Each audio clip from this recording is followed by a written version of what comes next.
Muy buenos días. En este video les hablaré sobre todos tipos de fuentes de voltaje y otros temas para la clase Circuitos Lineales Práctica 1. Editado y narrado por Edgar Martínez Guaracha, matrícula 01164916. Comencemos. Una fuente de voltaje es algo muy común, pero también un poco peligroso en el área de trabajo de un ingeniero promedio. ¿Qué les parece si hacemos un pequeño repaso de qué es una fuente de voltaje? Una fuente de voltaje es cualquier dispositivo o sistema que produce fuerza electromotriz entre sus terminales, o deriva un voltaje secundario de una fuente primaria de la fuerza electromotriz. Una fuente primaria del voltaje puede proveer o absorber energía a un circuito, mientras que una fuente secundaria del voltaje disipa energía de un circuito. A todo eso vendrá la pregunta: ¿hay otros tipos de fuentes de voltaje o corriente? La respuesta es sí, sí las hay, de dos tipos: las fuentes de voltaje alterna y las fuentes de voltaje o corriente continua, las cuales tienen sus propios sets de diferencias. Primero, las fuentes de corriente directa. Las fuentes de corriente directa también son llamadas fuentes de alimentación. Son un dispositivo que convierte la tensión alterna de la red de suministro en una o varias tensiones prácticamente continuas que alimentan los distintos circuitos del aparato electrónico al que se conecta. Este puede ser un ordenador, un televisor, una impresora, etc. Las fuentes de alimentación para dispositivos electrónicos pueden clasificarse básicamente como fuentes de alimentaciones lineales y conmutadas. Dicho en otras palabras, la corriente directa implica el tránsito continuo de una carga eléctrica entre dos puntos del conductor que tiene diferente potencial y cargas eléctricas, de manera tal que nunca cambia con el tiempo.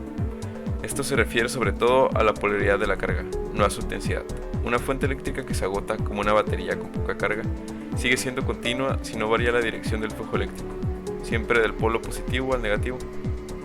Todo circuito eléctrico tiene dichos polos, positivos y negativos, y suele distinguírsele mediante de colores, rojo y negro respectivamente, para impedir que la fuente eléctrica se introduzca al revés y haya una inversión en la polaridad, lo cual dañaría el circuito. Es por eso que las baterías de un aparato deben ir en el orden polar correcto para que funcione, pues existe un transformador rectificador que impide el flujo eléctrico invertido.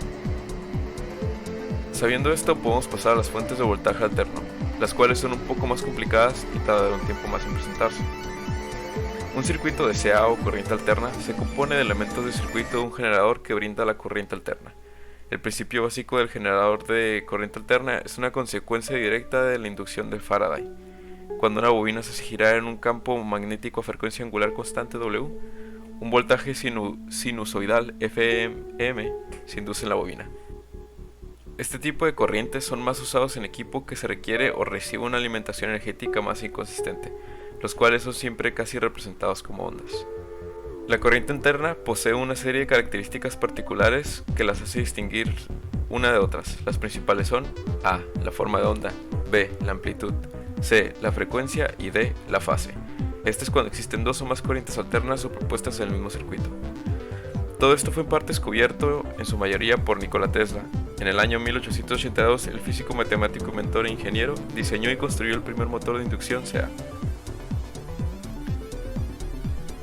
Entonces, para repasar cuál es la diferencia. A diferencia de la corriente continua, que presenta una misma dirección polar en su flujo de energía, la corriente alterna CA se caracteriza por una variación regular y cíclica de su magnitud y sentido en el tiempo. Este es un tipo de corriente que generalmente llega a los hogares y es empleado para diversas funciones domésticas, ya que es mucho más fácil transformar que la corriente continua, empleando transformadores que permiten elevar la tensión eléctrica de manera eficiente. La corriente continua puede transformarse en corriente alterna empleando una inversión de corriente, que logra cambiar un tipo de electricidad por otro, empleando una serie de transformadores, en varios niveles de voltaje y frecuencia, pero eso es comida para otro plato. Así que pasemos a la última pregunta. ¿Qué es el voltaje nominal? El voltaje nominal es un estándar usado en la industria electrónica. La palabra nominal simplemente es una palabra usada para conveniencia.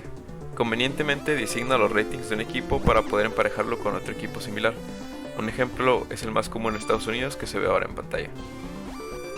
Los ratings nominales son para ayudar a emparejar y encontrar más fácilmente baterías, paneles solares y adaptadores en el área de trabajo. Por ejemplo, una batería de 12 voltios nominales sería compatible con un controlador de carga de 12 voltios nominales.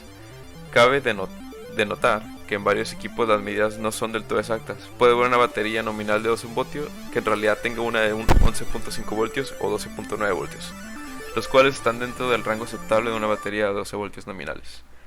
En palabras simples, es un sistema hecho para poder encontrar equipos eléctricos compatibles de forma rápida y segura. Con esto se da fin a la práctica número 1. Muchas gracias por su atención y que tenga un buen día. Procedo a despedirme.